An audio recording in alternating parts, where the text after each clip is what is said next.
Bonjour et bienvenue. Aujourd'hui, on plonge dans la naissance d'une légende, le tout premier Tour de France, en 1903.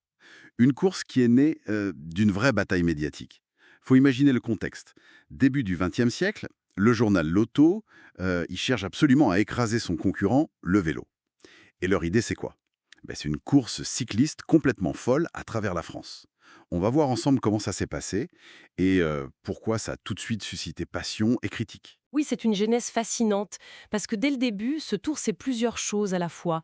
C'est un exploit sportif, bien sûr, mais c'est aussi une opération commerciale hyper maligne pour l'auto. Il faut se rappeler que l'auto a été créée à cause d'un désaccord sur l'affaire Dreyfus, ce scandale politique énorme qui divisait la France et financé par des industriels anti-Dreyfusards comme De Dion, par exemple.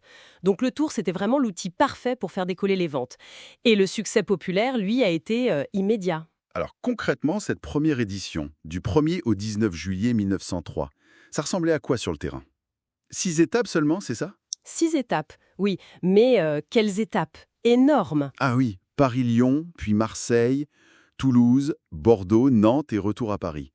On parle d'étapes qui allaient jusqu'à 471 km, souvent courues de nuit en plus, presque 2500 km au total. Et dans des conditions, comment dire, spartiates, hein, très très loin de ce qu'on connaît aujourd'hui.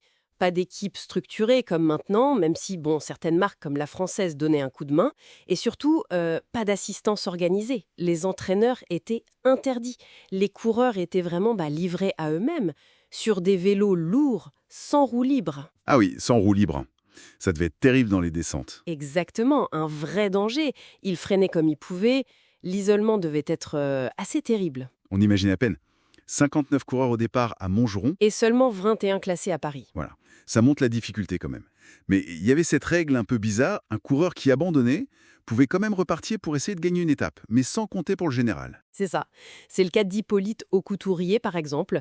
C'était un des favoris au départ avec Maurice Garin. Il abandonne, mais il gagne quand même 2 étapes après. Règlement étonnant, non? Marrant. Ça valorisait l'exploit du jour aussi. Tout à fait. Et celui qui a vraiment survolé la course, c'est Maurice Garin, le petit ramoneur. Il gagne 3 étapes et surtout le classement général avec une avance colossale. Ah oui? Presque 3 heures sur Lucien Potier. C'est toujours, à ce jour, le plus grand écart de toute l'histoire du Tour. Fernand Augereau fait troisième. D'ailleurs, les 5 premiers, ils étaient soutenus par La Française. Ça montre déjà l'importance des marques. Garin a roulé à plus de 25 km de moyenne, ce qui est phénoménal pour l'époque et les conditions. Et le public alors? Réception incroyable, j'imagine. Immense. Des foules énormes sur le bord des routes, parfois sur des centaines de kilomètres. Et pour l'auto, c'est le jackpot. Les ventes ont explosé. Ah oui, elles ont doublé, de 30 000 à 65 000 exemplaires par jour, et même des pointes à 135 000. Les coureurs deviennent des héros. Même le journal concurrent, le Vélo, est obligé de reconnaître le succès. Succès populaire et médiatique indéniable donc. Mais il y a eu des critiques aussi, dès le début. Oui, tout de suite. Malgré l'enthousiasme général, des accusations de tricherie ont commencé à circuler. La Provence sportive a même parlé de course au trucage. On a aussi reproché à Henri Desgranges, le patron de l'Auto, d'avoir changé le règlement en cours de route. Certains observateurs ont un peu calmé le jeu en disant que c'était un tour d'essai, qu'il fallait encore améliorer beaucoup de choses. Cette tension entre la ferveur et la polémique, elle est là dès le départ en fait. Intéressant. Et puis, il faut dire aussi que la gloire, ça ne payait pas des masses. Les gains étaient plutôt modestes.